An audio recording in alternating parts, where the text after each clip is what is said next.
Welcome to the Bayesian Conspiracy. I'm Eneasz Brodsky, I'm Steven Zipper. and we have a guest with us today. Hey guys, I'm Naveen Mishra. Welcome to the show, Naveen. Thank you. You are here because you expressed an interest in talking about post-scarcity societies with us. Yes. Before we get too deep into that, can you tell us what a post-scarcity society is for those people who don't know yet? Star Trek. Okay, that is a very good example, but you got to define it more than that because there's a lot of things in Star Trek. I know.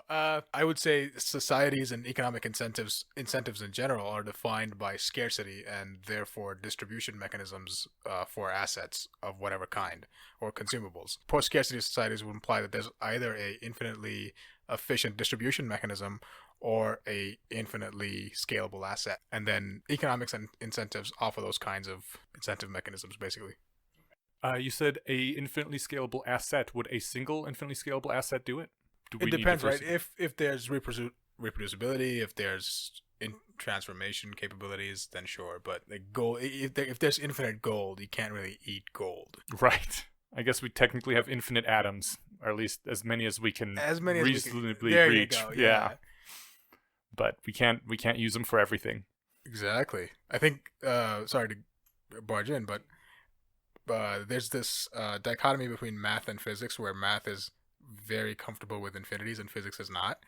So any of this discussion about scarcity and stuff leads right into pseudo randomness and pseudo infinities, which I think if we are technically rigorous, we should be on the math side of things and use infinities.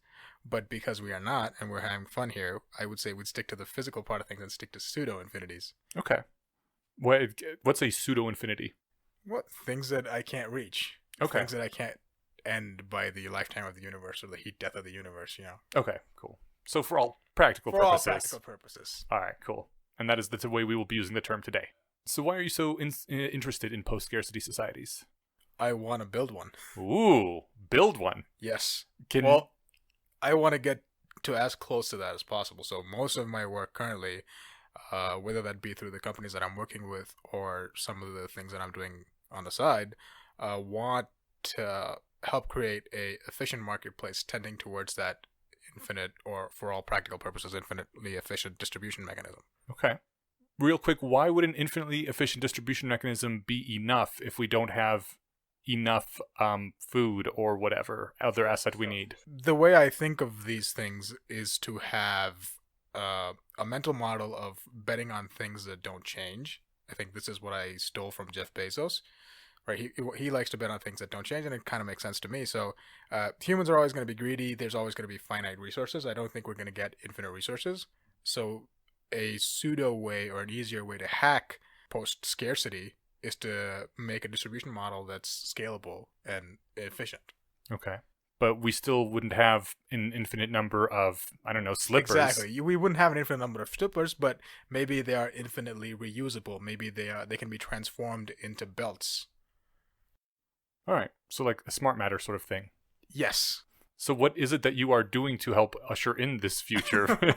Since you kind of led with, I'm working on this, and now I'm curious what you're doing. So we're not into the smart matter evolution just yet. We're just basing on the distribution mechanism. So everybody wants money, and it's a proxy for a lot of other things. So I'm working on a way to distribute money based on effort, which effort is we're trying to get to as close to a meritocracy as possible. So things that I'm working on right now, V0.1, if you could call it, would be collective action platforms and collective incentive platforms where people come together, work on an idea or a product, right? Get that out the door. It provides some value to some set of people, and they capture that value and distribute it efficiently. I want to stop you. When you said distributes money based on amount of effort, doesn't that incentivize people to be really bad at things? Because I know that like a small child is going to put a lot more effort into lifting a heavy object than I will. Right. So when I say effort, I meant value creation effort. Okay. Right? So I can be Sisyphus and earn infinity, but that's not what we're going for, because that's not going to be valuable to anybody else in that network. So effort is linked to value provided. Okay. What's the incentive to be more efficient at providing the value, though, if it is effort-based rather than results-based? No, it is results based. It is. Right. So Okay. I said effort. Well, effort to value would imply result. Okay. I just try to keep it generalized. Okay. I don't know. That's a character flaw, I guess. All right. It gets complicated. It gets complicated. Sorry, I got completely sidetracked with that effort thing. Steven, did you want to jump in with anything?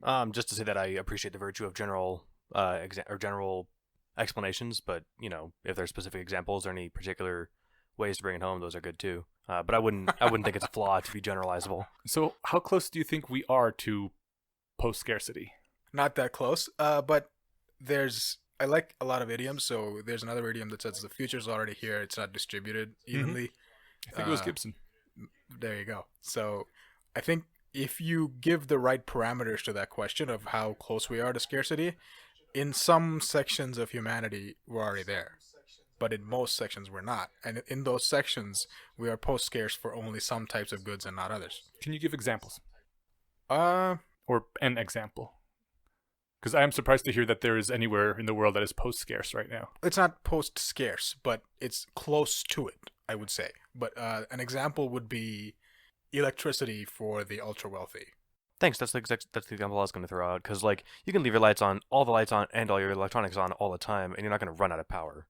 Here in your apartment in the States, Exactly. right? So, if you're in Puerto Rico, that's a different matter, because until your generator runs out of gas, then you're burning through your power now, right? But Although I might run out of money if I spent a lot of electricity. I realize it would be very hard. ultra wealthy caveat from him, so Well. his example is better. I think even medium wealthy in the first world would get you basically unlimited electricity. I've heard that the information economy is basically post-scarcity, because once something has been digitized, it is infinitely reproducible, and you don't take away that wealth from anyone else when you copy it. That brings up the same dichotomy that we just talked about, right? So when you give the information economy example, I think it's an example of the infinitely distributed good, right? It's artificially scarce in that it was my thought. It is a flaw or a negative on my part that I cannot impose intellectual property rights on this information economy, right? So it's an artificially scarce good that's infinitely reproducible. Yeah. How do you feel about the fact that there are all these artificial restrictions on information so that it is not a completely post-scarce environment? It's a good needle to thread, and I think it's a good intellectual exercise to figure out where you lie on many issues. So you could approach it in the access way of saying it is infinitely distributable with infinitesimally expensive, right? It's cheap to distribute, which means access should be free, and any restriction you put on it is arbitrary. You can then come to it from the creator's perspective to say the creator put some effort into it, whether that's an original thought, which is just, brain voltage, or it's some art or something that the creator created, and that there's some cost to that. Yeah. Right? Right. Like And Steven's programming something right now, but exactly. he wants to get paid something for it eventually. Exactly. And maybe Steven wants to get recurring revenue for it because he has to live another day and he doesn't want to program the second day. So when you look at it as an ecosystem perspective, then I think setting value gets to be very, very difficult. And if there's dynamic pricing, so if I can contribute in any way to that IP, to that information asset, then I think that dynamic pricing model makes a lot of sense to information assets. Okay. Do you think the pricing part is important? I ask because we are recording a podcast right now. Yes. And podcasts are basically like free labor. We take our thing, we put it out in the world, it gets reproduced forever. We never see any money from it, really. Aside from, every now and then people give us money on Patreon, which is really nice, and we thank them for it. But I get a lot of things for free off the internet as well. I listen to many podcasts that I don't pay any money for, and I watch videos on YouTube and listen to music on Spotify and stuff without paying for it. And I sort of feel in a way that making these podcasts is a way to help pay back to the system. I don't feel as bad taking all this stuff from the system without paying for it if I am putting things into the system as well, which I know at least some people listen to. And is that a workable model for other things as well?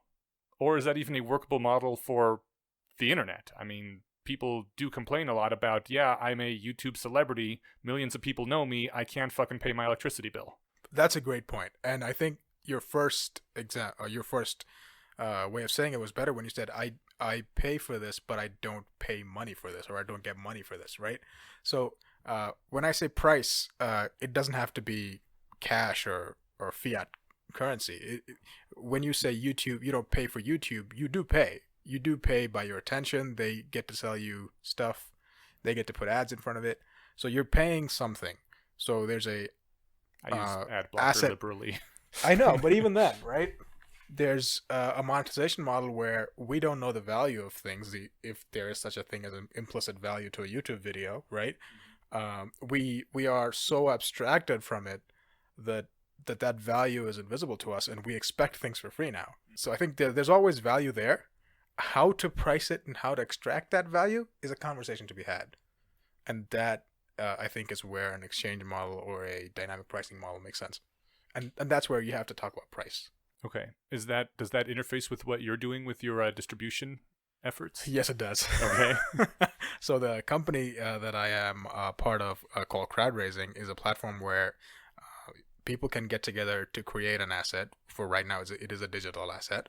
So there is IP being created, and you can get paid, or you can extract value from that asset, either by network usage or by payment in kind. Oh. So, wow, that's Right. kind of cool. well, thank you. No, these types of things have been around longer than this. Is obviously not the first try, but this is the first try to do this at scale. How do you get it to catch on though? If people can get their stuff for free without having to pay back into the system if they don't want to? They're not doing it in our system. In our system, there's a price point attached to it. I see. So either that's through in-kind services, through donation, through fiat currency. It is what it is. It's just that you have to select how you want to participate in this economy. Okay.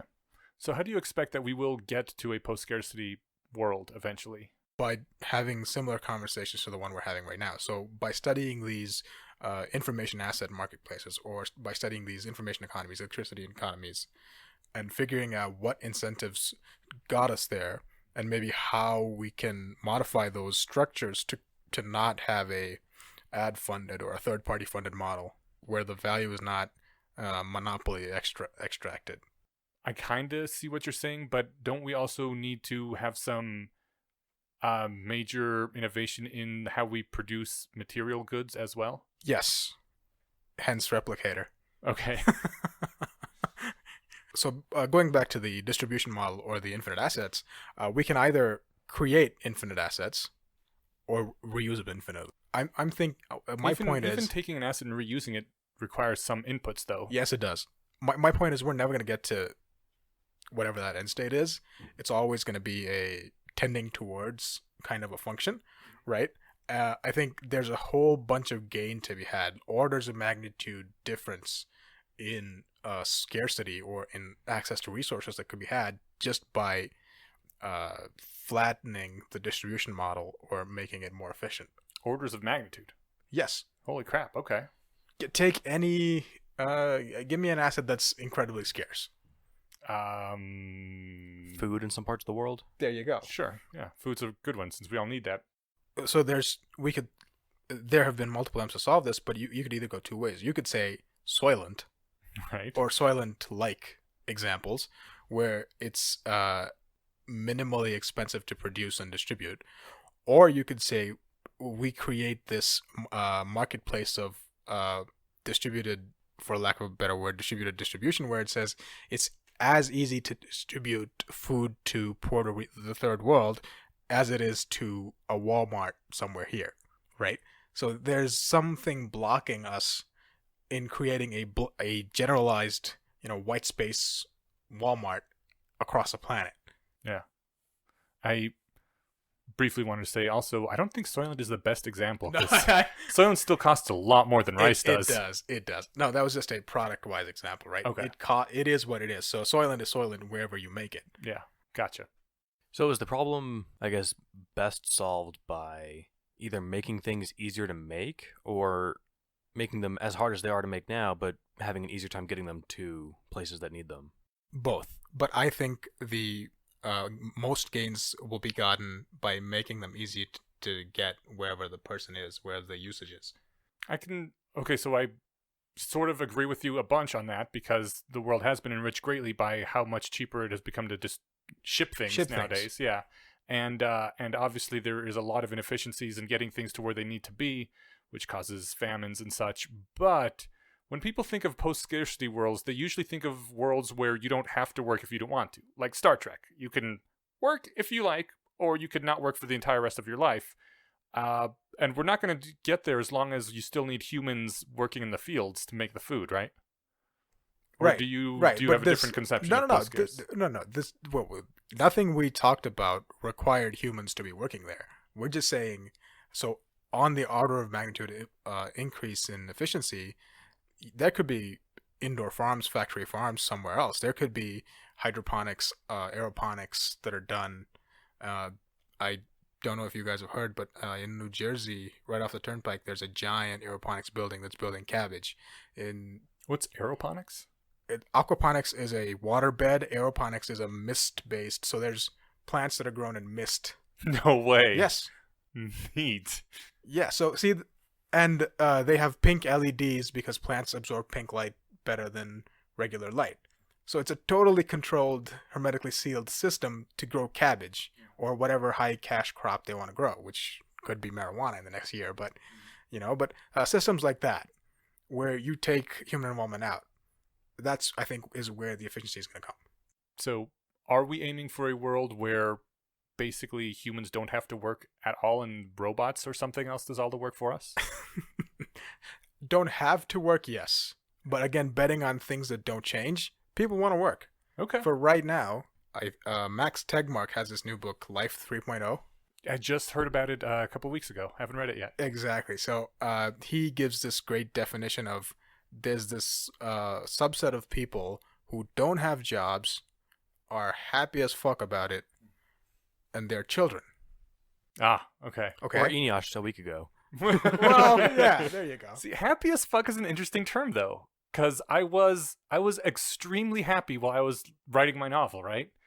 And I mean, that's sort of a job, though. It wasn't a job I was getting paid for, and I could work whenever I wanted. But once I was done with that, I kind of just started floating. And I swear, my last 2 months of unemployment, I was doing basically nothing at all. I was sitting around wasting my day and starting to feel really shitty about myself. And it was weird. As soon as I got an offer for a job, by the way, to any listener who cares, I just got a new job, started 4 days ago. Yay. But as soon as I got an offer, like immediately I felt better. I was like, oh, my time is worth something again. Exactly. It is worth exactly this dollar amount, whereas before it was worthless and I was worthless. Well, that hits the point that I wanted to bring up, and I'm glad you brought up Tegmark's new book, which I haven't read, but I've also heard of. Because, yeah, there are children who like not working, but kids don't, Well, they kids don't have the their pressure. work because that's how they learn. Yeah, I mean, maybe. I think, yeah, I mean, they would be bored sitting around all the time, too. Probably worse than us, but... They don't have alcohol. Yeah, or access to alcohol, anyway. But... yeah, because when I was looking for a job a year ago for like 5 months, and that sucked because I'm not the kind of person who can sit at home and write a book and feel good about myself. I just sat at home not writing a book and hating myself. So there's the question of like, how do people find meaning when they don't, have... It's tough because on the one hand, I don't like assign my life's meaning to having a job, but it gets me out of bed and gives me something to do and gives me the resources to get the stuff I want. I suppose if I had all the stuff I wanted, I imagine I'd still be bored. So like just having something that I guess have to do gives me some, I think meaning is having a lot of double meanings here, pun intended. But yeah, is my question generally understandable? So Yes. where do we go from there? No, that's a great point, and I like and thank you for making the distinction between meaning and job, and right. So there's this good framework for analyzing things called the jobs to be done framework. So apply that to a job. What, for lack of a better, what job does the product or thing that is called a job do for a human? It gives you income, which access to like buy things and stuff. Social structure, right? We have work friends. Mostly, if you're spending 8 hours in a day, you might hate the guy, but you get to talk to him or her about whatever you want to talk to about. And then there's that ephemeral meaning of just work, basically just exercise for the intellect or just solving problems. And like time structure, I think, is a fourth thing. So there's the social structure that you get from having a network of people that you have to interact with, but also just like, well, I've got to be there at 8 or 8:30 or whatever time your job starts, or 7 if whatever. But what if nobody was there? What if that time structure was imposed solely on you? Yeah, for myself, I wasn't great at setting my own time structure. I guess because I had nothing to do. No. I'm saying in a job. Oh. I'm saying the social structure is the underlying reason for the time structure. Oh, sure, yeah. Well, and also, like, I guess even if you worked by yourself and all you did was talk to your boss once a month, like, they would still, they cared when you clocked in or out or something. But you're right, that's a pretty contrived example. Right. So yeah, that's true. It's the social connection there. No, but your point plays a good amount in the remote work economy, right? There's a lot of people working from Fiji doing low-end code work here. And you can't impose... My roommate and best friend works from home. There you go. Great. See, so, and you can't impose a time structure on them because they're doing whatever they're doing. So if we're unbundling the job, I think the hardest one to replace would be that social structure or that drive, meaning, whatever you want to call it. That would everything else we can automate or abstract. And if there are other things that you could do to get that, like community involvement, like intellectual pursuits, like writing a book. So if that access is there, then I think we shouldn't have a problem. I think just once we abstract away the individual bits, that the meaning part of things is the hardest part, but everything else we can take away. I hate how I get this weird feeling of meaning sort of from my job, because it's really there's very few things as meaningless as accounting. It's basically playing a video game that's just juggling numbers all the time, over and over, and it is not a fulfilling job necessarily, but I still feel like the mouse in the maze or the cog in the machine. I'm like, yay, I'm doing this and it's useful, and I don't know. It's weird that I get meaning out of that and I don't like it. No, well, I don't know what Steven wants to say, but accounting is great. Accounting is the basis for a marketplace, right? For if I want to build a distribution structure, I have to account for it somewhere. So I love accounting. Okay. Even though I'm terrible at it. Okay. So, but I love it. So meaning is meaning. There are people who find meaning in cutting crops. There are so. I think the struggle is more to find meaning nowadays. Like, we solved the whole "can you survive" question quite a while ago, at least in the first world, and now it's the trying to find meaning question that's really hard. Exactly. And that is an issue. Exactly. Well, you could hack this in a way of saying go after big, hairy, audacious goals. So if there are civilization level goals, then there's plenty of work to be done. And if your basic living is taken care of, then those big, hairy, audacious goals would give you meaning, would give you people will be obsessed, and they will do that to failure almost. How many people do you think that actually encompasses? Very few. But when I say big, hairy, audacious goal, that just doesn't mean terraforming Mars. That could also mean making sure nobody on the planet is depressed. Right? Counselor Troy is also a valid option here. No, but I guess what I meant was, how many people do you think would actually want to pursue something like that? Like, when you're not doing anything else, it's often hard to get motivated to do anything. Like, I guess... Right. I had a number of months, and Steven had a number of months where we weren't really doing anything, and we didn't do much either with all that time that we had. I know at least a few people that I'm sure if they didn't have to ever work again would really not do much of anything with their time. Right. It is not person dependent, and it's not time dependent as well. Like, I could be running after some terraforming Mars goal, if we want to take with that example, for 4 months, and then decide it's not built for me, and go try something else.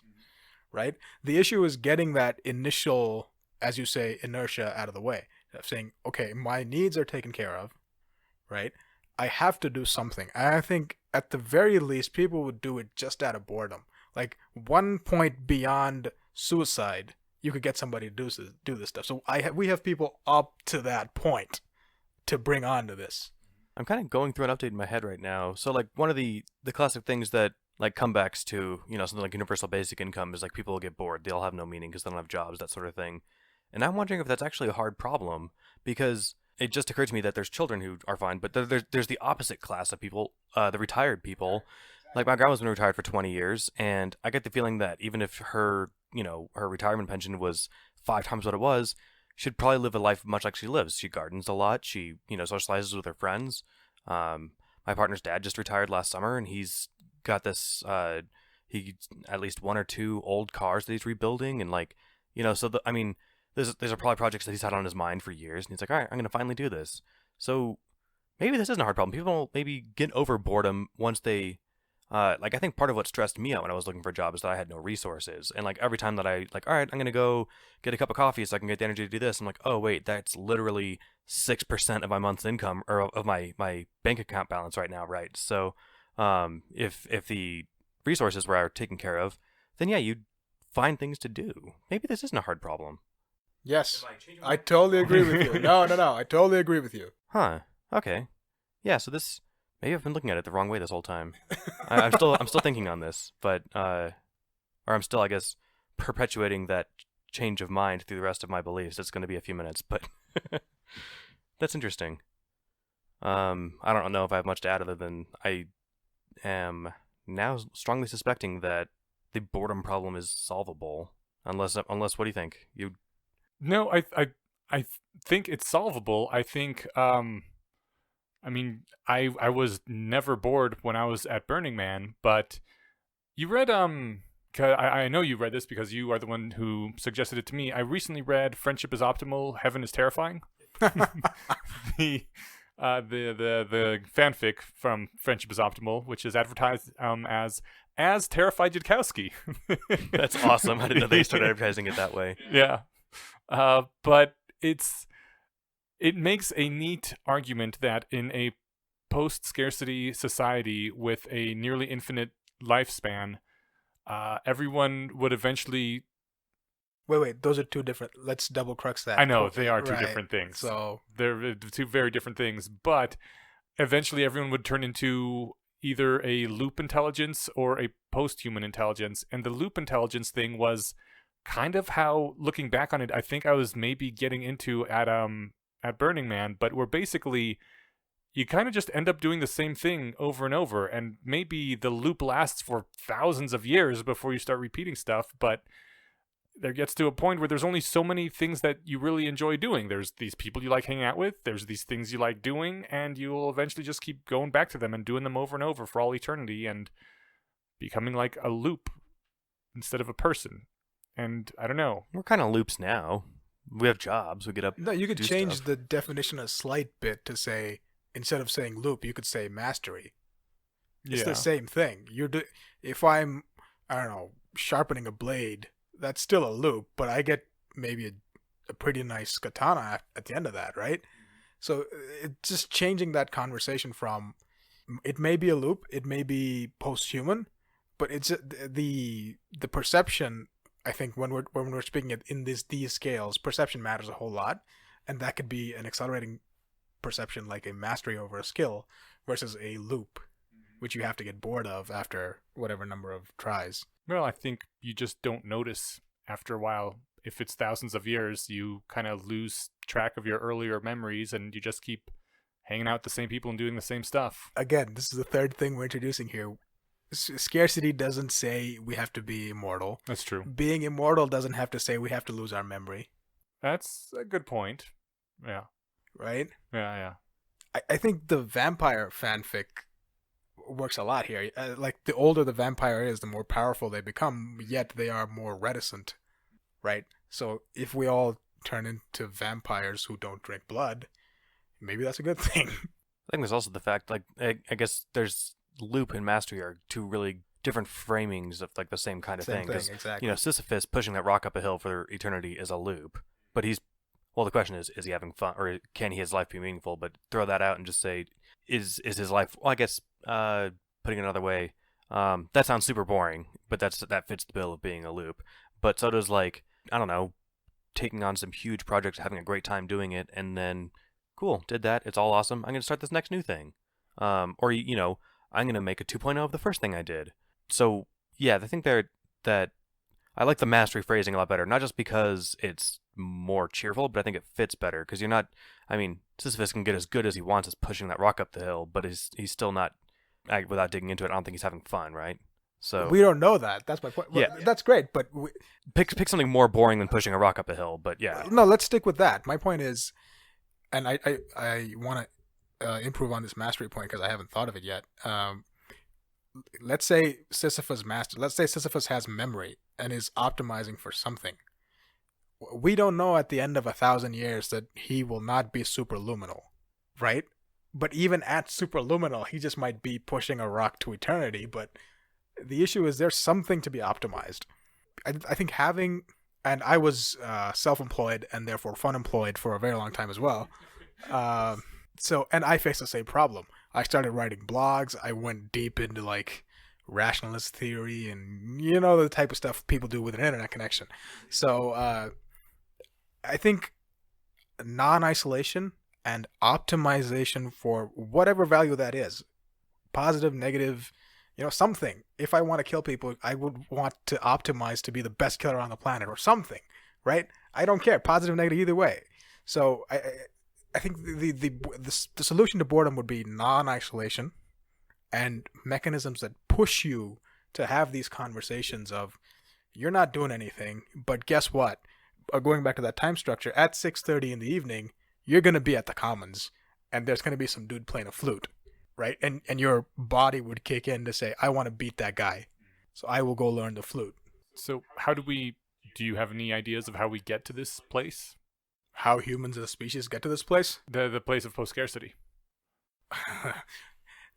Okay, here's an interesting little tidbit. Me and my wife have a bet about humanity producing the replicator. It's a 50-year bet. It's on our shared Google Calendar. So I'm hoping that we get to a matter replication machine, or at least a matter recombinant machine. And we're taking like 0.1 steps there. If we're talking about the physical world, because in the information world we're already there, right? So data, information, money, whatever you want to call this, we're already there. It's just a arbitrary restriction problem that's going to solve itself in 2-3 generations max, right? So on the physical side of things, we have to get to atom level manipulation and recombinatory stuff, where I think we need a whole lot of energy. So there's the energy creation problem, and then there's the matter arrangement problem that we have to solve. Do you think it has to be atom level? Like 3D printers don't work at the atom level, but they're pretty damn cool. Right, but I'm saying it would be first principles basis. It would be more efficient to build something like, if I had carbon atoms, I could go from building coal to diamond within the same set of carbon atoms, right? And if I was doing molecule level, maybe proteins and stuff like that, I could work with proteins. Yeah, I was thinking just optimally. I think we have to get to that atomic level manipulation. Okay. I almost feel like that's overkill. There's a lot of times I want to move a whole lot of atoms from one place to another, and it's much easier to do that on a mass scale than individual atoms. No, I totally agree. I'm just saying, just because there's a 3,000 horsepower Bugatti on the road doesn't mean that there's Fiats also not on the road. Okay. Right? I'm just saying the know-how has to be there. And do you think we'll get there in 50 years? My wife might win that bet. All right. Is there money on this, or is this just No, it's I just told bragging you so? rights. So it wouldn't matter if there's money on it, because once you got post-scarcity... yeah, once you got post-scarcity... What do you need See, the money for? That's perfect. If I was you, I would have bet that there wouldn't be a post-scarcity thing in 50 years, because then if you lose the bet, you're in post-scarcity. Everything's awesome, right? If you win the bet, you got a lot more money. Yeah, you guys are saying my wife's smarter than me? Maybe a little bit. Well, unless... Only in this context, and only if she actually thinks that it'll happen in the next 50 years, but she wanted to bet against it, because then that way, if in 50 years we don't have we don't have the recombinator, at least she won the bet. Right, So, right. And also, no, because you didn't bet money. Maybe we could change that. But what do you guys think? Do you guys think that we can't do this in let's say 100 years? We can't get to a post-scarcity world?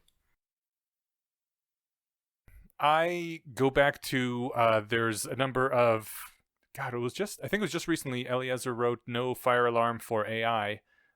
Really interesting essay, but he mentioned in there that there's a lot of AI researchers who, when they're asked, how long do you think it'll be until... It's always 50 years, right? No. How long do you think it'll be until machines can do every profession that humans do right now without needing human input? They say something, I don't remember the exact number. It was more than a century, I think less than 2 centuries, but something in like 120, 150 range. But when the question is phrased, how long until you think any task that a human can do can be done as well by a machine?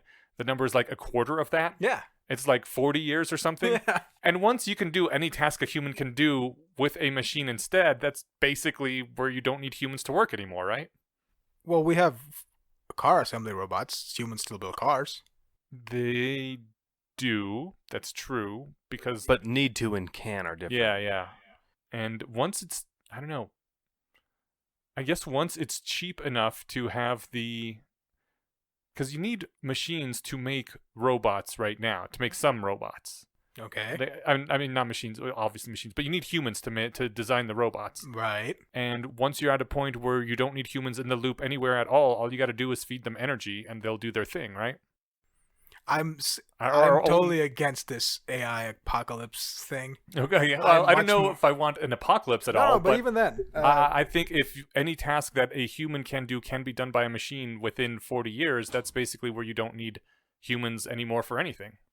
Don't need, yes, but that doesn't mean that we will come up with different needs, right? Right. It also, I guess, doesn't mean that the humans won't be cheaper, but... No, but that's just an arbitrary scale. If 10 robots can do it for X, 10,000 robots can do it for 0.001x. So human can get out of the loop. I think if it is just offloading effort, I think that is just part one of getting to poor scarcity. There's a whole lot of social changes. There's a whole lot of incentive changes that need to happen, because even with this outsourcing effort to robots, the output is the same, the control mechanism is the same for the economy, right? You're saying, I'm building widgets. I get to build 10,000 widgets for 1/10 the price, but I'm still building widgets. So that, I think, has to change at least a tiny bit. I think the economy would have to change drastically, because as more and more robots do things, the people who own the robots and control the robots would get all the income, and the people who don't own any robots would die of starvation. How is that different from anywhere else? So this is the voice exit dichotomy, right? Do you get to then buy a gun and go start a robot killing spree? Right. No, it's that I'm just saying that's why our economy would have to change, because exactly. Once you don't need humans to do work anymore, what are the humans going to do if they don't have an income through some other means? So we have to get income through other means. Or put in place some sort of distribution system. There we go. Now I got you. Where the wealth is distributed. Nice. Or put people in substrates that don't require food and shelter and that sort of thing. That's so the Matrix require, answer. Yeah. They would still Or require, the robot body answer. Yeah, but they would still require energy inputs of some kind. Yeah, sure. But, energy's cheap. I mean, yeah, and then it starts becoming... It's always a percentage of your income, though, right? If you can live off 2 cents a day, that's great, but you still have to make 2.5 cents a day, or however much, and wages would just fall to 2.01 cents per day at that point. No, I think going back to betting on things that don't change, if we preserve the 4 Fs, right? Feed, fight, flight, and mate. If we preserve them and abstract everything else, that all of these solutions are viable. The matrix answer is viable. The brain in a vat, which I think again is a matrix, or the Isaac Asimov type, we're going to get into some sort of shared consciousness model. All of these are viable if we keep those optimization functions, for lack of a better word, which we call biological needs or something like that. If we keep those open, we can fight our way or do one of those Fs our way into whatever future we want. And I think any solution that purports to change one of these Fs, I am very, very skeptical of, right? People are not going to be suddenly, I don't know, peaceful or something like that. How do you feel about the universal basic income then? I like the concept in theory, but implementation is always weird, and it is always implemented the wrong way. Maybe it has to come by negative taxation or something like that, where the implementation is transparent enough and the process is transparent enough for people to still preserve the 4Fs if we want to be still human. If we're talking post-human, then that's completely different. But preserving humans, I would say preserve the 4Fs, and any model that gets to UBI by preserving these 4Fs, great. All for it. Wait, so how does the distribution approach? I sort of always assumed you meant something like universal basic income for it to work, because, I mean, what's my incentive as Walmart 3.0 to ship stuff over to the third world if they can't afford what I'm shipping them? If it was crazy, crazy cheap to ship, sure. Oh, I guess, okay, hold on. I just answered my own question. If it was ridiculously cheap to get there and they could barely afford to pay for it, well, I'm still making a profit because it cost me like nothing to get it there. Is that the answer? Right. Okay. And why are they not just growing it there? You know what That I mean? too, yeah. There you go. So Okay, yeah, problem solved. I'm going to give myself half credit for that one. Do you not worry that if we had some sort of negative income or universal basic incomes, that sort of thing, that basically just cost of living, the cost of base housing and food wouldn't increase enough to eat that all up, and so people would be back where they were before? what? Wait. Say that again. Why would cost of housing increase? It just rents increase. Everybody has an extra $1,000 a month now, and so rents. So creep everybody gets an extra. The renters say, "Change my rent." up. Yeah. I would say that would. So that's why it's a keeping the 4Fs together kind of thing. That is a true worry. But if you say that there has to be rent control, or if you say that Now, rent control never works. never works, no. But I'm just saying, if People you used to be able to live off making $2 a day, right? And You now you could. cannot live off $2 a day in the U.S. but it's not inflation adjusted $2. If you still made inflation adjusted to whenever that was, Not sure if you no, could. you couldn't. But I'm just saying the disparity is vitally reduced, Okay. right? So, Yeah. so I think any model of UBI has to take into account the rent increases that you're talking about. So that's again going back to preserving the 4Fs. I have no idea how to solve that. That's why I'm only sticking to the information assets, which are much, much cheaper. So this seems like a race. If it's 50 years for optimal distribution across the globe and only 40 years for full automation, we're gonna have this horrible 10-year window where the trillionaires are living in their compounds surrounded by razor wire, and the rest of us are like scrambling to get through to take their food before they can easily distribute it and still make a profit off of it. Maybe I'm torturing this analogy, but I can see where in one scenario where, say, imagine if one company, or one company of like six Evil Corp. Evil Corp owned automation rights to like every self-driving car, every fast food restaurant, and every farming piece of equipment, and suddenly they own 35% of jobs in the U.S. So then 35% of people don't have jobs anymore because all these robots are doing it, and there's not enough of anything to keep these 35% of people afloat. Well, they're gonna go after the people who have all the stuff, right? Evil Corp. So then they've got to basically barricade themselves and hide from the people that they fucked over to sell to the rest of us, right? Probably. I imagine that those people would try to find jobs other ways, and would. That's a lot of jobs. That's That's a a lot lot of of people, jobs. That is And I a think lot of one jobs. thing that we missed is why is there only one Evil Corp, right? Why is there only one thing? Name any IP, any technology that has been monopolized to the unitary level. Name one company that has monopoly globally over anything. It just doesn't exist. People will steal, right? That's why we have governments. So what I think that was a good segue into talking about governance models and what you were talking about as well with the rent control. It was an easy segue. That's what I was going for. There we go. There we go. You got to give me some time, okay? I'm just waking up here. No, you're good. I'm just teasing. I was posing that bad thought experiment, but I'm glad you're getting something But useful. governance models also come into play, and I think the recent.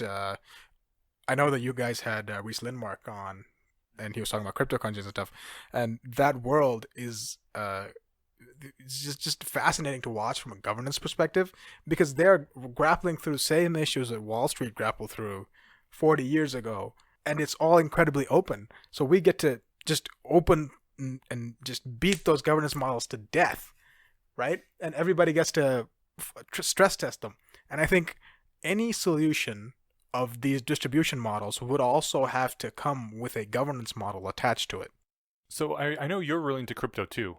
And is that because of this ability to try out new governance models? Exactly. Okay. Exactly. And I don't know how into crypto you guys are, but the people whose stated goal was to build on-chain, which is a trustless way of doing things, governance model, right? So the thing that they set out to build was on-chain governance models, suffered from bad governance in the real world, and now are being sued. So that cognitive dissonance is something that when we're building these kinds of distribution systems, we should not allow. What are they being sued for? So okay, all of this is alleged and nobody can sue me because I am a dumb idiot and nobody listen to whatever I have to say. Okay. Given that caveat. Allegedly, what's going on? There we go. So it's a company called Tezos where they raised $230 million to build an on-chain governance platform. Okay? But they still have to live in the real world.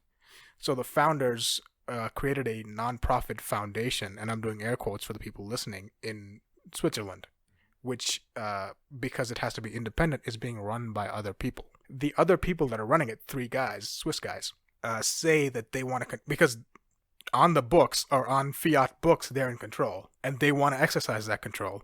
And the founders, the founders that are running the actual build process also want control.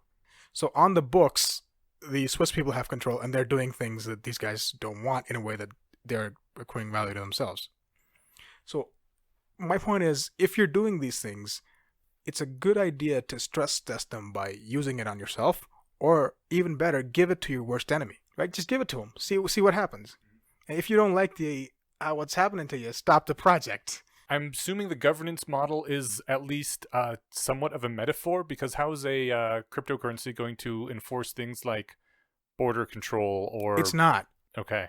And people who say that we're going to have land titles and this and that, land titles are enforced here because if you don't follow the written code, a guy with a gun is going to come and shoot you. Right. Well, hopefully he'll try to arrest you first and only shoot you if you resist. No, but that's the fear, right? That's the stick. Yeah. So where's the stick on crypto? There's not. Right. So you would need a crypto equivalent of NATO, basically, that are crypto enforcers, which has the ability to turn into the arm of the Lord type vigilante effort. So without that enforcement, nothing. It's not going to change. So back to your accounting point, it's just an accounting system. So this is like saying SAP, because SAP is being run by say that again. Because Volvo uses SAP as their accounting system, somehow SAP has control of my Volvo. That's not right. It's just an accounting system. So I think governance models would be notionally enforceable, but true enforceability would have to come with force. And I think the people in crypto's point of view is that we are evolving to a mental state where force would not be necessary, or they're continuing the arc of technology that reduces the application of force. Okay. Wouldn't we need, in any sort of post-scarcity society, some Leviathan law enforcement entity? Again, yeah, governance model. Yeah. But see, what are the jobs to be done for that Leviathan enforcement entity? You could say enforce the law. You could say preserve status quo. What else? You could say maybe 2 other things. But we only want the enforce law part of it, without the preserve status quo and without the, jail dissidents and that kind of thing. Well, I mean, that depends. Maybe you really like the status quo. How is that different from now? I'm saying Right. for a post-scarcity world where the person or the entity in charge of creating laws also doesn't have negative consequences of losing assets, right? If Naveen, Inyash, and Steven are in a post-scarcity world, then the entity that's governing them is also in that same world. You cannot be like Gödel incompleteness to say this is somehow above it. That's why I have to rule it, right? So that's why I say there's a whole flattening happening where once we are post-scarce, then governance will be just governance and just for rule enforcement. Well, it seems once we are post-scarce, then whoever is ultimately in control of the things that make everything is the real power, right? There you go. So that's a great point that you're leading with. I'm just saying there can be a flat government or a holacracy is not a requirement for post-scarcity, but for extended post-scarcity, i.e. people don't nuke themselves to death For that to happen, then I think we are tending towards holocratic models. Can you define holocratic? No management. Okay. Then who manages? Everybody. Okay. It's a collective management. That's why I think crypto is important, because it's a distributed accounting system where that account could just as well be votes. Okay. So we would, in that case, return to a system where the coalition who's able to amass the most votes has the power? Right, but why would you coalesce? I don't know. You want to go explore Mars and other people don't, and you need a whole bunch of Earth's resources to go to Mars? Again. So it's not really post-scarce. If you need to impinge on my resources to do your thing, we're not really post-scarce. Okay. What if you really want that girl in high school to be your girlfriend and she doesn't want to? That has nothing to do with resources. Her attention is a resource. If you were like the son of someone who was extremely powerful, you could use that to... Right, but wait. Okay. I think you're bringing up a good point of saying when we say post-scarce and when we're shortening that or putting restrictions on that, we're saying material goods. We're saying information. That's true. I moved the goalposts unfairly and without announcing that I was doing so. So you're right. Attention will always be scarce, and we should not be talking about that in a post-scarcity podcast episode. Because we're talking about material scarcity, right? No, wait. There's no should or should not. We just have to declare it. Okay. So there's no post-scarcity attention, right? Yeah. I'm going to live whatever I'm going to live unless I'm living immortally. Right. Which is the same distinction we made, I don't know, half an hour ago or whatever that was. Yeah. So if we are immortal, then again, why are you attracted to this girl? Right. Even if you're not, maybe whatever happens and we're still immortal, so great.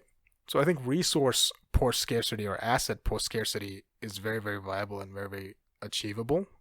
The hindrances are arbitrary and power mismatches for now. Once we get into ephemeral stuff like attention and information, we that's a whole other ballgame. I guess I think there's always going to be some certain subset of people that want power just for the hell of having it. And I don't think they're going to necessarily use it to kill all the rest of humanity and just have, their 6 people in a walled compound while everyone else starves. I imagine they'd be more than happy to give everyone all the food and everything, because why not?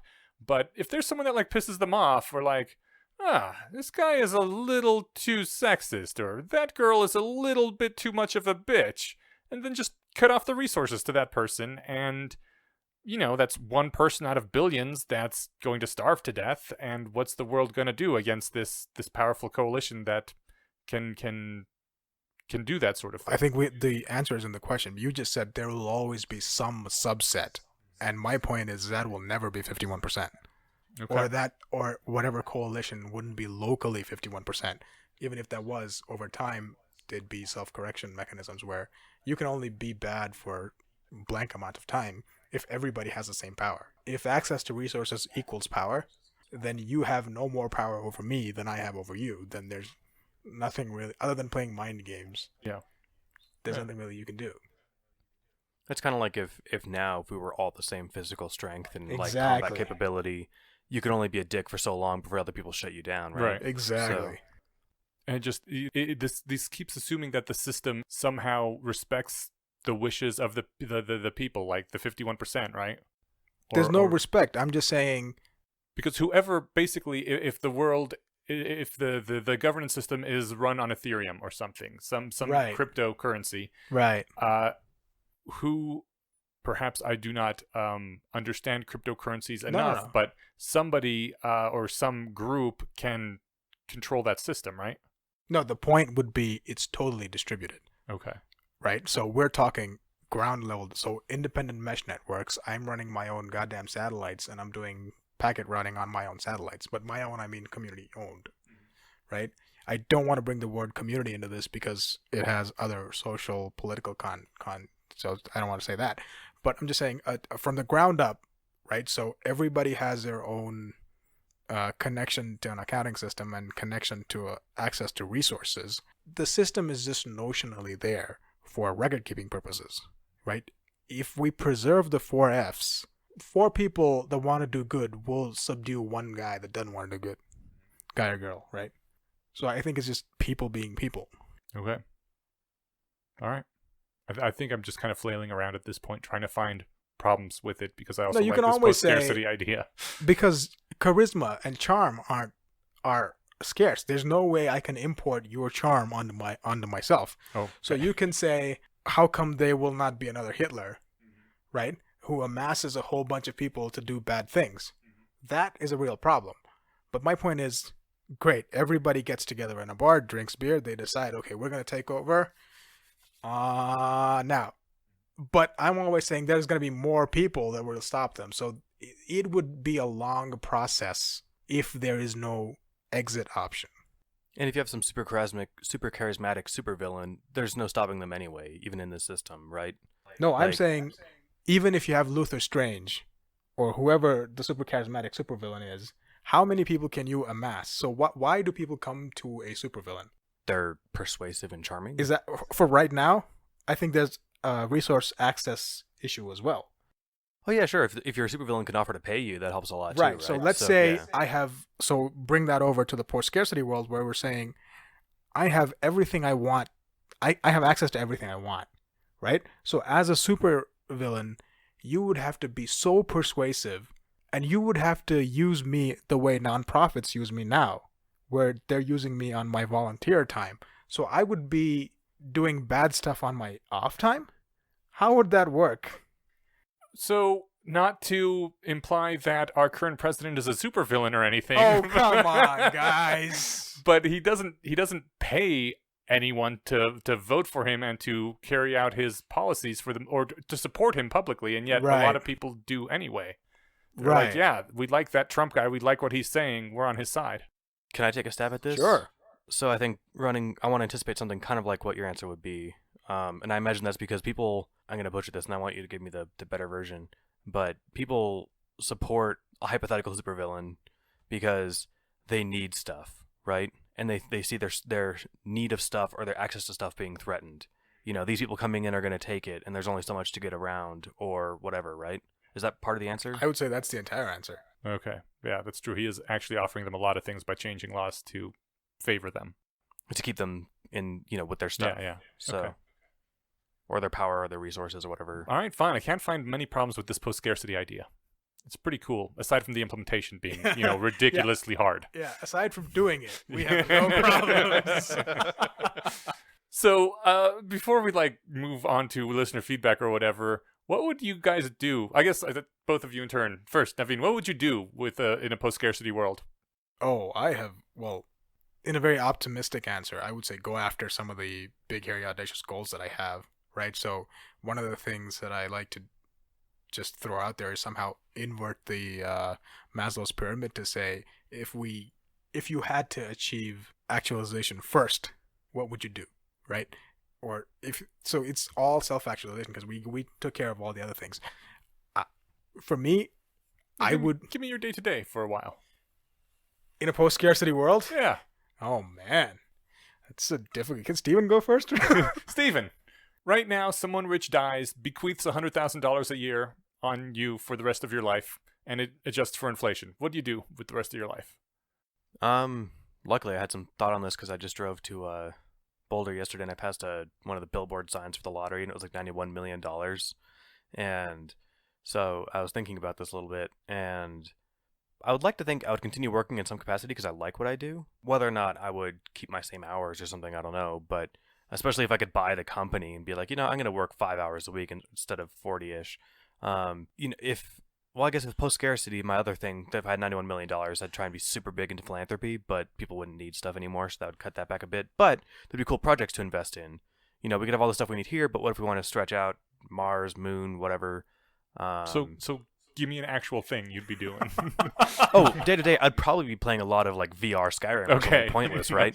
But the things that would motivate me that I would be working towards slowly, so my day to day looked probably pretty boring, especially for the first few years.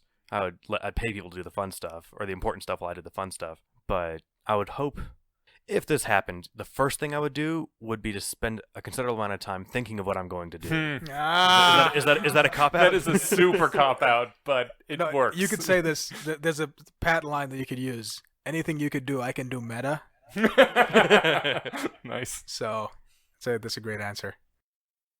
But yeah, I think that's trying to answer it right away is pointless because I don't think I'd do it right. But if I literally could spend a month thinking about it and had all my stuff taken care of, I think I'd probably come up with a decent answer.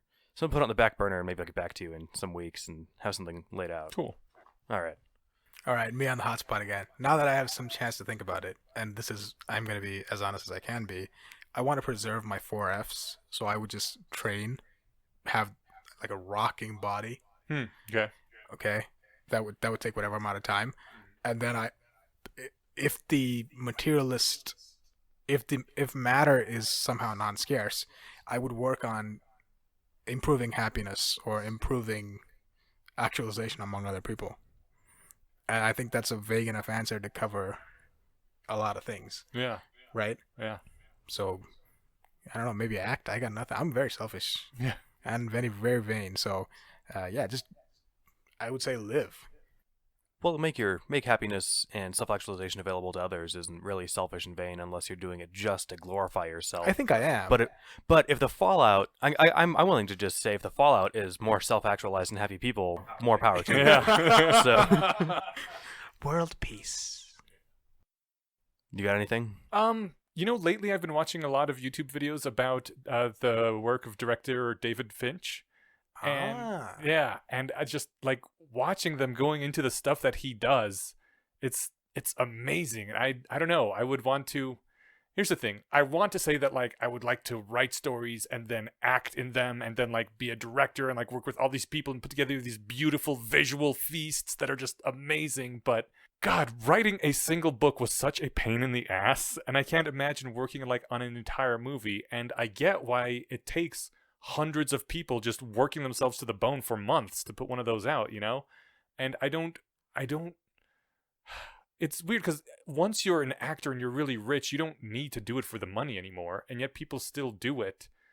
And like David Finch doesn't need to keep directing. He's set for life, but he keeps doing it anyway for the joy of it. And I don't know how I would ever get that level of passion where I just want to keep doing it forever. Like there's things that I sometimes get into something and I'll just work on it for 14 hours straight, and then there's times where I can work on something for months. But I look at people like that, and maybe it's because I'm at such a distance that I don't know what their day-to-day is, and maybe in real life they like work real crazy hard for like 3 days, and then for the next 4 days they just kind of fucking veg out and be like, okay, doing nothing now, recharging, and then get back into it. But from a distance, it looks like these people are fucking machines that are nonstop amazing at everything, and it is intimidating to want to do that sort of thing. But I would like to do that sort of thing, like make stuff, entertain the people that I like, and become famous for being good at entertaining people or some shit.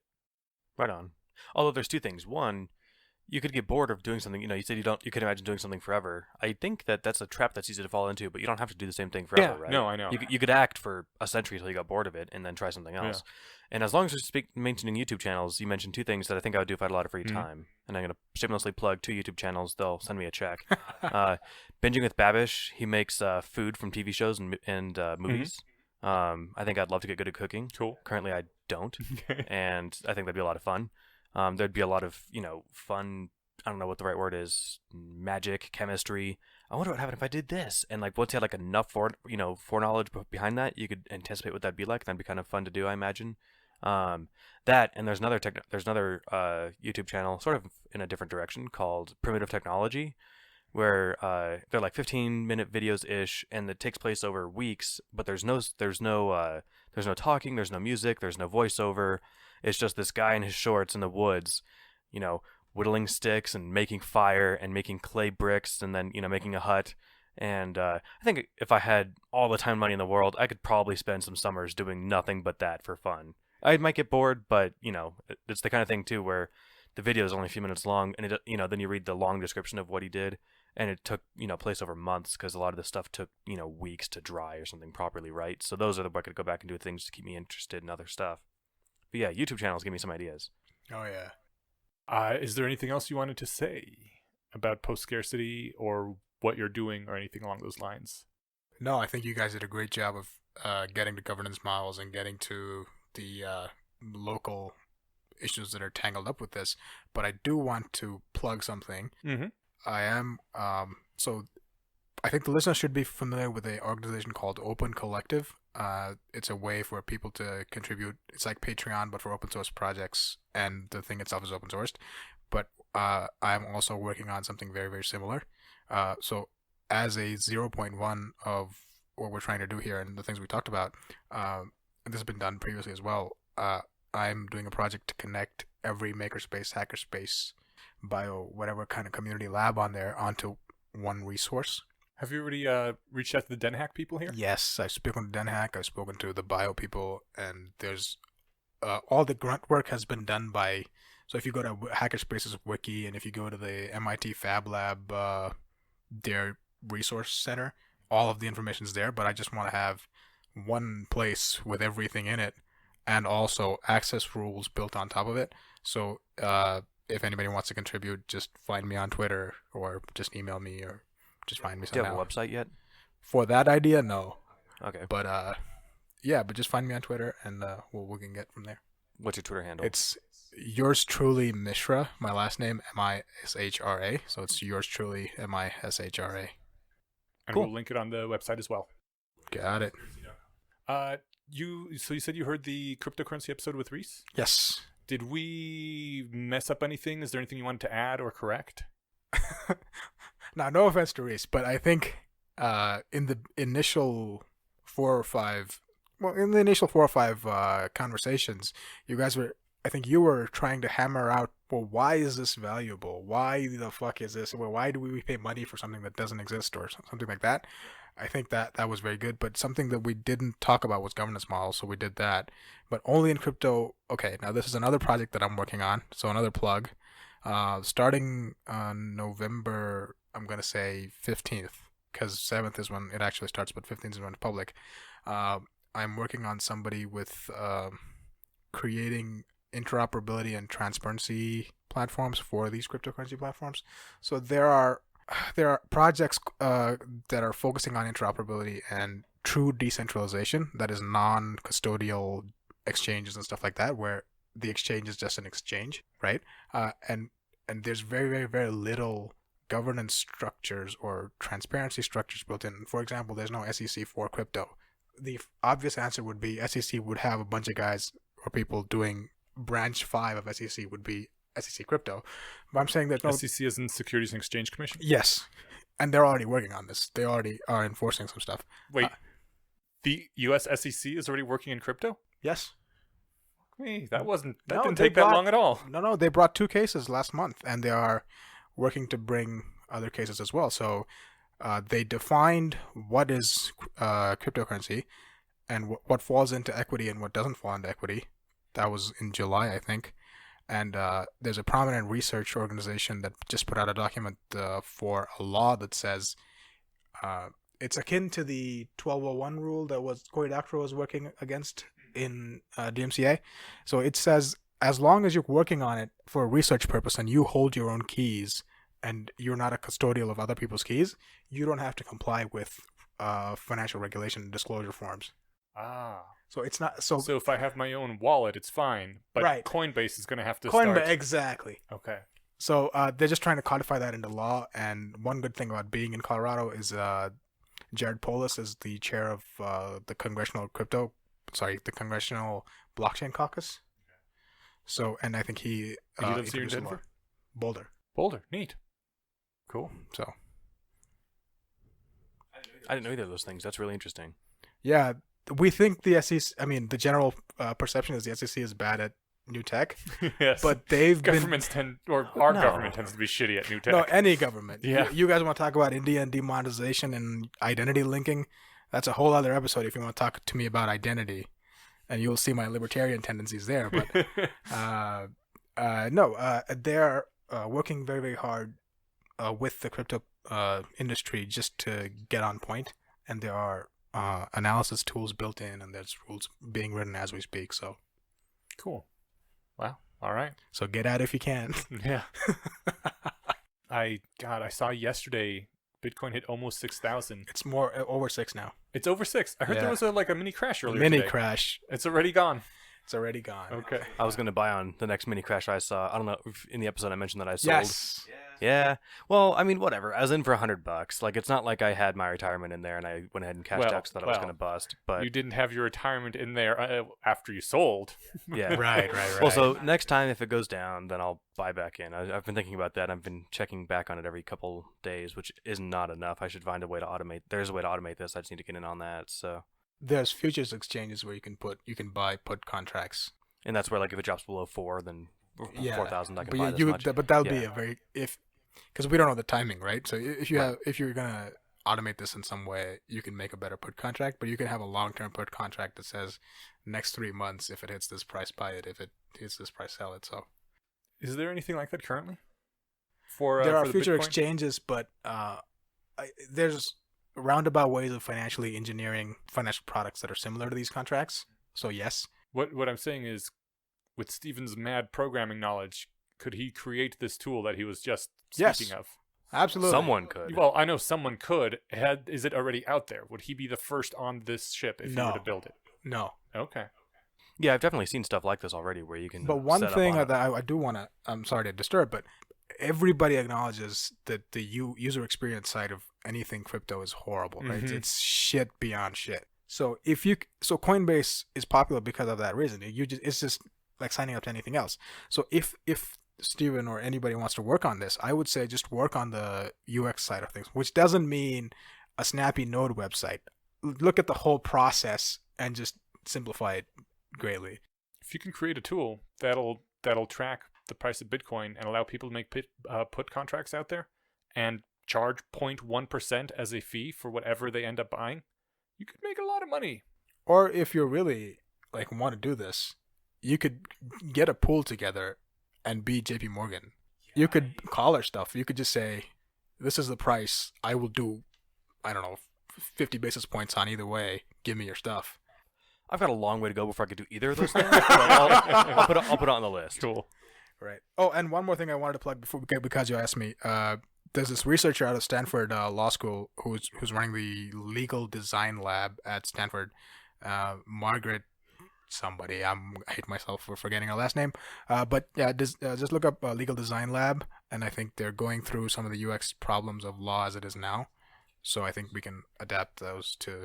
I mean, I think this is the good audience to kind of just look at those models and come up with ideas. So, legal design lab.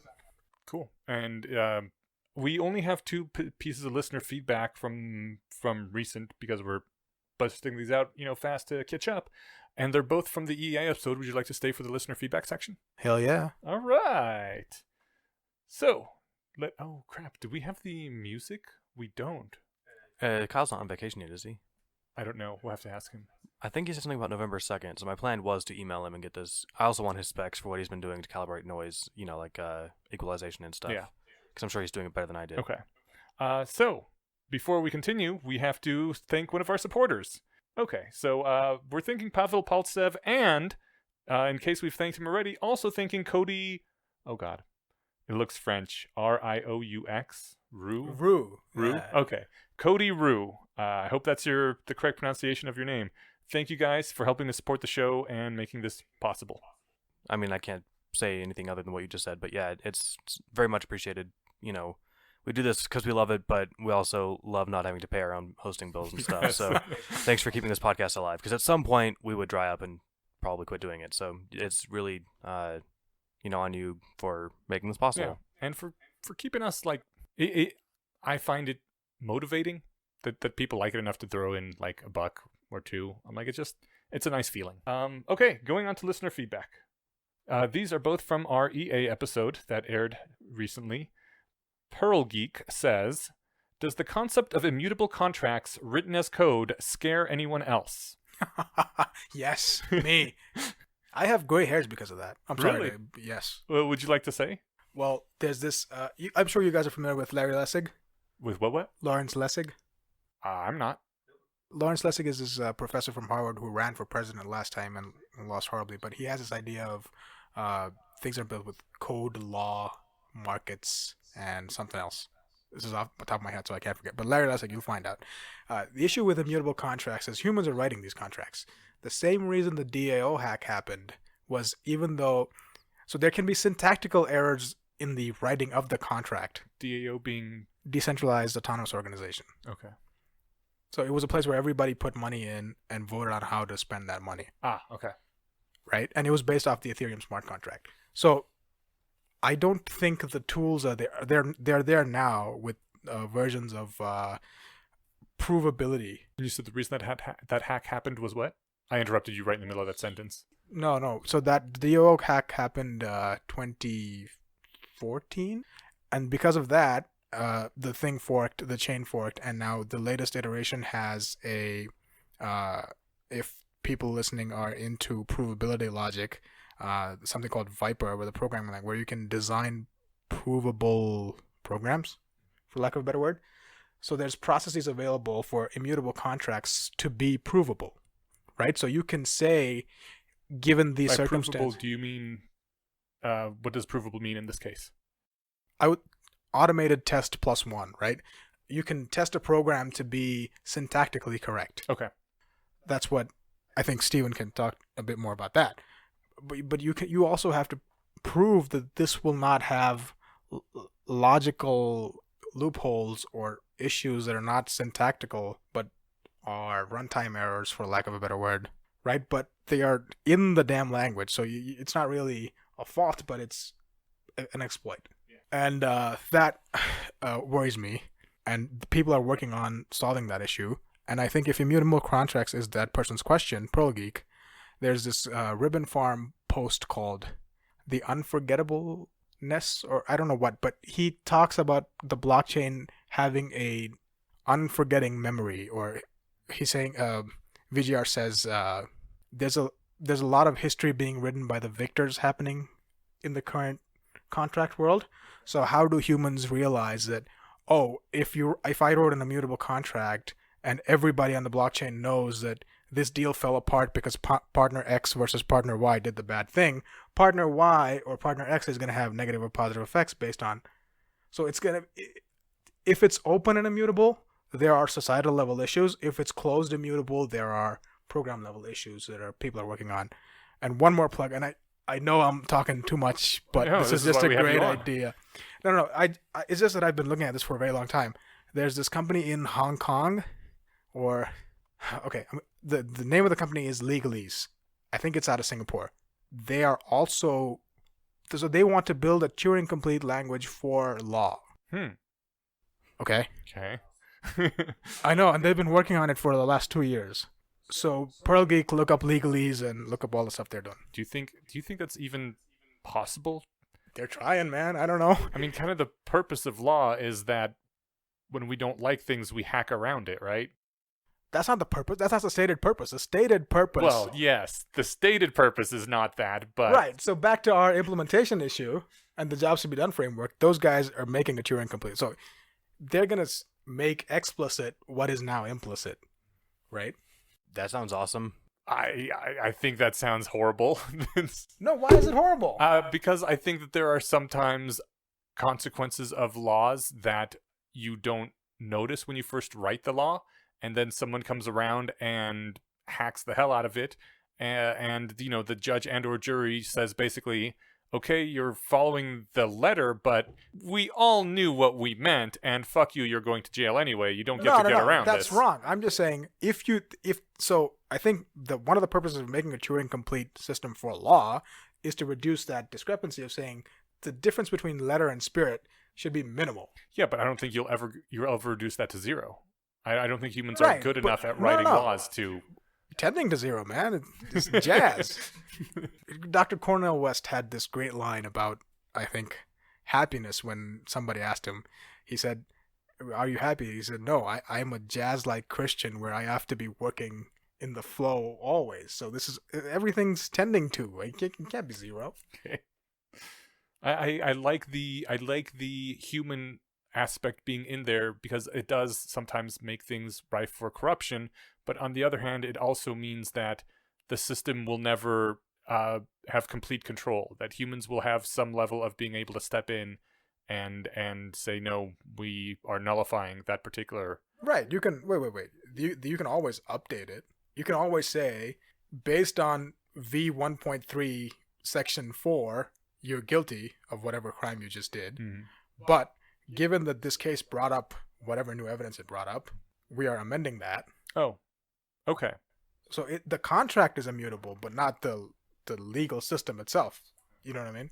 The person who got screwed or got away with it would have still get screwed or get away with it, though, right? There'd be We're no way to minimizing. reverse that. Come on, Okay, I'm not all God. right, fine. Stupid trying to find all the loopholes. I know, but that's great. Yeah. I think if people just did that in this fashion, Someone needs to look into the darkness and point out the problems. Otherwise, they would just run with Exactly. it. So, if you can get us closer to zero by pointing out issues, Yeah, then that's great. That's the way Yeah, to do yeah, it. Pearl Geek goes on to say, we only got one line into his question.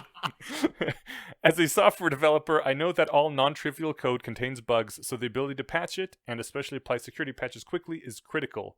But this is not just a hypothetical problem. It has happened in the past and has led to a hard fork in order to enforce the spirit of the contract. What there you were go. saying. What I was saying. Yeah, Yeah. exactly. Which is the exact opposite of what the blockchain fans advertise as the main benefit of smart contracts. Which illustrates the bigger problem. All the regulation and controls around the financial industry are there for a reason. It's very tempting as a software developer to think we can do without all this crap until your bitcoins are stolen or all your Ethereum coins evaporate due to a bug in a smart contract. Or you fall for a fraudulent ICO or a Bitcoin pump and dump scheme. I like the idea of cryptocurrencies, but I wouldn't want my regular paycheck to be distributed through them. I probably can't defend my cryptocurrency assets against organized crime, or even a clever and ethically unrestrained trader. That's what I want the state to do for me. And I think he brings up a lot of good points. On the other hand, a different commenter afterwards pointed out that they didn't use this word, this is my own wording, that he was showing his having a functional government privilege. That there's places where the government really sucks and their currency is horrible and they don't protect you from organized crime or unrestrained traders, and that current cryptocurrencies work better than any other option they have in those places. That doesn't invalidate Pearl Geek's point. Exactly. Though. So if Pearl Geek lives in a place with a functional government, then yeah. But if you don't, then your second best, your new best alternative is cryptocurrency. I just want to say one thing about Pearl Geek because I don't know who this person is, but he's bringing up a lot of great points. He or she ended the thing with saying, "This is what was the last sentence." That's what I want the state to do for me. There you go. I think that's a good assumption of responsibility of saying, "This is not me. I want an external party to affect me this way." Mm-hmm.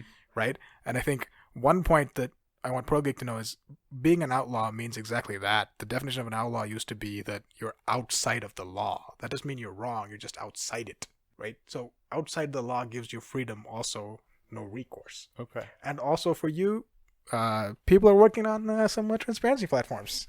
Do you consider cryptocurrency to be outside the law still? No. No? Okay. No, because, well, outside the law how? I'm saying people with jurisdictional power will come to your home with a gun and make you do things. So there's nothing outside of law as we know it in the enforceable way. Yeah. But do we need a, lack of a better word, legal written script for enforcement? Yes, it is outside of that boundary. And then I had one comment from Athator. Both these comments are from our subreddit, by the way, saying, concerning the miners, we mentioned in our podcast that 10 people hold the majority of the mining power. That is a bit of an oversimplification, but I understand what they mean. Essentially, many rigs machines are owned by individual actors. They could mine on their own, but that means they would very rarely get one very large reward, and meanwhile they're bleeding money from the electricity expenses. So this is countered by joining large mining pools where they get paid on a regular basis as a portion of the reward based on how much hashing power they contributed to the pool. And the problem is that large mining pools are run by a single mining operator who then has enormous influence over the mining pool. But it's important to note that individual miners can always jump ship and divert their hashing power from one pool to another, or even strike out on their own, and this is where economic incentives come into play. If a mining pool operator tries to undermine the network for personal profit motives, which may risk devaluing Bitcoin as a currency, the individual miners would lose out on their holdings, as their holdings lose value. This would provide incentive to move to the mining pool which maintains the status quo, which I thought was interesting. And he goes on to say that there's 5 major forces at play in the Bitcoin environment: the miners, the developers, the users, the merchants, and the exchanges. Each have their own interests and constantly push for those, But the way Bitcoin was designed with its game theoretical economic incentives is that all will only profit if they can find a consensus. That's why you see so much political posturing at the moment. Everyone is fighting for power, but realizing that unless you have everyone swimming the same way as you lose money. Is this you were like, do you have comments on this? I do, and I don't want to keep ragging on this, but the poster is right. And for people listening, if they want to get into some math on this, there's this great Medium post by a company called 21.co, paying homage to the 21 million bitcoins that there will always be. So they, for the economics geeks listening, there's something called a Gini coefficient, which measures inequality. Mm-hmm. So number of participants versus how much they have of a particular asset or whatever that is. So the post is called Quantifying Decentralization by Balaji Srinivasan, the CEO of 21.co, and they go into all the factors that this poster wrote about, and they show you in some detail what that looks like. The one point that I disagree with this person is when they laid out the 5 actors. Mm-hmm. Think of, so how they're not any different from the 5 actors in the fiat system, right? Only difference is the developers are a separate group unto themselves with zero or minimal incentive to maintain status quo. They will do whatever they want to do. The point is, if nobody's writing the code, what are we doing here? I mean, what are we running? We're running code that somebody else wrote, right? So if we adopt code as the consensus mechanism, then I don't know what Bitcoin Core or Ethereum Core has to do with anything. It's just get to popularity first, right? So all of the crypto economic headbanging is great and the philosophizing is great, but if it was worth 4 cents, none of this would happen. All of these discussions are happening because there's a profit motive and people want to hold on to their profits. So it's not really to the betterment of the system. It is to the betterment of people holding most in that system. And it sounds like you are upset by this too. Yes, because there's a whole bunch of politicizing and grandstanding happening about weird technical details about how big a block should be or what the consensus or how data's transferred. And like, the average user does not care. I think one of the problem with computer security people is they're always the smartest people in the room and always have not always, but most have sharp elbows. And I don't care that I have 15-factor authentication on my phone. I don't. Get me the money. Like, make me do stuff. I don't care. Alrighty. Athatore's comment went on for a while. It was really interesting. And they end by saying, it's a new world of governance, and we don't know how it'll work out, but so far, 8 years running and growing. That is all I have. Did you have anything? Nope. Okay. Great. Well, we have been going for about an hour and a half, so wrap it up. I think so. Okay, great. Thank you for joining us. Thank you guys for having me, and I would love to do this again. Awesome. Thank you for doing the podcast. Likewise, I would love to have you back on, and thanks for thanking us. That's nice. That was kind I of don't know cool. what to say, but yeah, no, for sure. I can only think of 3 more things that I want to talk to you about, so I think we can have an excuse to go on Sure. another time if that works. Absolutely. Cool. All right. Thanks for listening. Bye. Bye.